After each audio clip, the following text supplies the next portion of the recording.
탄압은 정치와 경제 양면으로 가해졌다. 자세히 보면 지금도 같은 일이 되풀이되지만 그때 제일 참을 수 없었던 것은 악이 내놓고 선을 가장하는 것이었다. 악이 자선이 되고 희망이 되고 진실이 되고 또 정의가 되었다.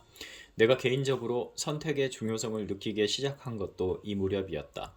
어느 날 나는 경제적 핍박자들이 몰려 사는 재개발 지역 동네에 가 철거반 집이 헐리면 당장 거리에 나앉아야 되는 세입자 가족들과 내가 그 집에서의 마지막 식사를 하고 있는데 그들은 철퇴로 대문과 시멘트 담을 쳐부수며 들어왔다. 와 싸우고 돌아오다 작은 노트 한 권을 사 주머니에 넣었다. 난장이 연작은 그 노트에 씌어지기 시작했다.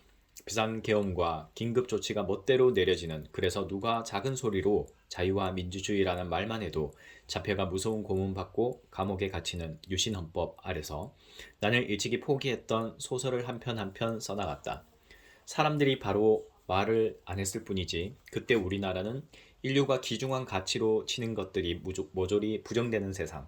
예를 들면 소모사가 유린한 니카라과나 이디 아민이 통치한 우간다, 엔게마가 지배한 적도 기니와 다를 것이 없었다. 나는 지금도 박정희, 김종필 등 이 땅 구테타의 문을 활짝 연 내란 제1세대 군인들이 무력으로 집권해 피말리는 억압 독재를 계속하지 않았다면 난장이가 쏘아 올린 작은 공은 태어나지 않았을 것이라고 생각하고 있다. 물론 자기가 태어나 자란 땅의 암흑 현실 때문에 글을 쓰게 되는 경우는 우리 이전에도 많았다. 무엇보다 이민족이 아닌 동족에 의해 고통받는 제3세계 쪽 문학이 어두운 세계의 똑같은 경험인 독재와 고문, 착취, 억압의 이야기로 가득 차고 그 뛰어난 성과물에 관한 소문의 일부를 우리가 이미 접할 수 있었는데도 그때 나는 남의 경험에서 배운 것이 하나도 없는 사람처럼 힘이 들었다. 처음부터 탄압기구에 의해 내가 낼 책이 판금이 되어도 좋다는 생각을 했다면 나의 작업은 쉬웠을 수도 있다. 하루 자고 나면 누가 잡혀갔고 먼저 잡혀간 누구는 징벌 독방에서 죽어가는 지경이고 노동자들이 또 짐승처럼 맞고 끌려가는, 다시 말해 인간의 기본권이 말살된 칼의 시간엔 작은 펜으로 작은 노트에 글을 써나가며 이 작품들이 하나하나 작은 덩어리에 불과하지만 무슨 일이 있어도 파괴를 견디고 따뜻한 사랑과 고통받는 피의 이야기로 살아 독자들에게 전달되지 않으면 안 된다는 생각을 나는 했었다. 200자 원고 용지로 계산해 40몇 장 짧은 글들로부터 250장을 넘지 않는 조금 긴 것에 이르기까지 모두 12편으로 이루어진 난장의 연장은 하나하나를 따로 놓고 보면 분열된 힘들에 지나지 않았다. 나에게 책은 분열된 힘들을 모아 통합하는 마당이었다. 나는 작은 노트 몇 권에 나뉘어 씌어져 그동안 작은 싸움에 참가한 적이 있는, 그러나 누구에게도 아직 분명한 정체를 잡혀보지 않은 소부대들을 불러 모았다. 책이 나왔을 때 사람들은 내 소설이 동화적이고 우화적이라고 했다. 또 사람들은 내 문장이 보기 드물게 짧고 형식도 새롭고 슬프고 그러면서 아름답다고 했다. 어떤 독자는 책 표지가 예쁜 그림으로 치장된 것을 보고 어린이들이 읽을 동화책인 줄 알았다고 말했다. 물론 어렵다는 지적도 많았고 한계가 너무 많은 작품이라는 말도 수없이 들었다.